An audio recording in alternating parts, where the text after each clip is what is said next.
বাস্তু বাস্তু অনুসারে গৃহে রঙের প্রয়োগ।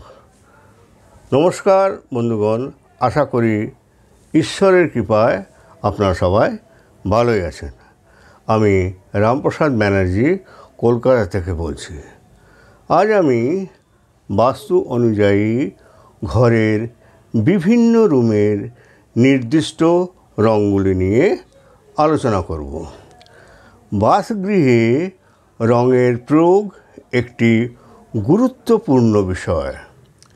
দেওয়ালের রং চোখের মাধ্যমে মনের গভীরে ছুঁয়ে যায়।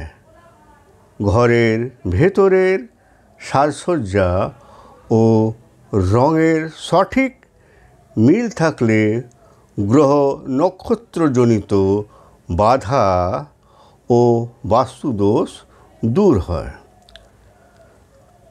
ভারতীয় বাস্তুশাস্ত্রে রঙের ব্যাপারে বিশদভাবে বলা আছে।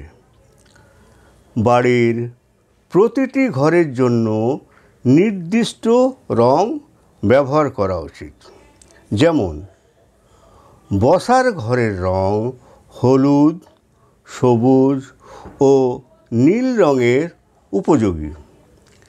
এই রঙগুলি ইতিবাচক শক্তি এবং গুরুত্বপূর্ণ পরিবেশ তৈরি করে। রান্নাঘরের জন্য কমলা, লাল বা হলুদ রং ব্যবহার করা ভালো। এখানে ধূসর রঙের এড়িয়ে চলা উচিত। ঠাকুর ঘরে সাদা বা হালকা হলুদ রং ব্যবহার করা উচিত। গাঢ় বা তীব্র রং এড়িয়ে চলা উচিত। শোবার ঘরে হালকা বা প্রশান্তিদায়ক রং ব্যবহার করা উচিত, যা মনকে শান্ত রাখে। নীল, হালকা সবুজ বা হালকা ধূসর রং বিকল্প হিসাবে ব্যবহার করা যেতে পারে। বাইরের দেওয়ালের জন্য নীল, ক্রিম এবং বাদামি রং ব্যবহার করা যেতে পারে। বাস্তু অনুসারে দেওয়ালের রং নির্বাচন করার সময় নিজের অনুকূল গ্রহের সাথে সম্পর্কিত এমন একটি রং বেছে নেওয়া উচিত। শনি, যা পশ্চিম দিকের রং নিয়ন্ত্রণ করে, তাই এর জন্য বাস্তু অনুসারে ধূসর রং আদর্শ। উত্তর পূর্ব দিকটি বৃহস্পতি দ্বারা নিয়ন্ত্রিত। অতএব বৃহস্পতি গ্রহের জন্য উত্তর পূর্ব দেওয়ালে হলুদ, কমলা এবং হালকা নীল রং ব্যবহার করা উচিত।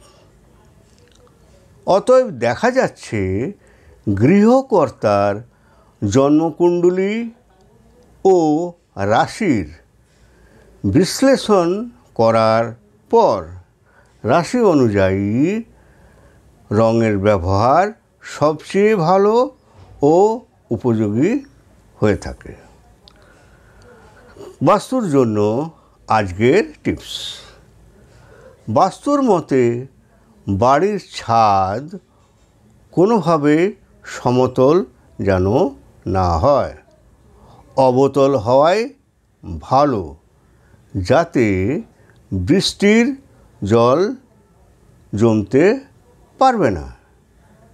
ভিডিওটি যদি ভালো লেগে থাকে তাহলে ভিডিওটি লাইক ও শেয়ার করবেন এবং চ্যানেলটিকে সাবস্ক্রাইব করার জন্য অনুরোধ রইল।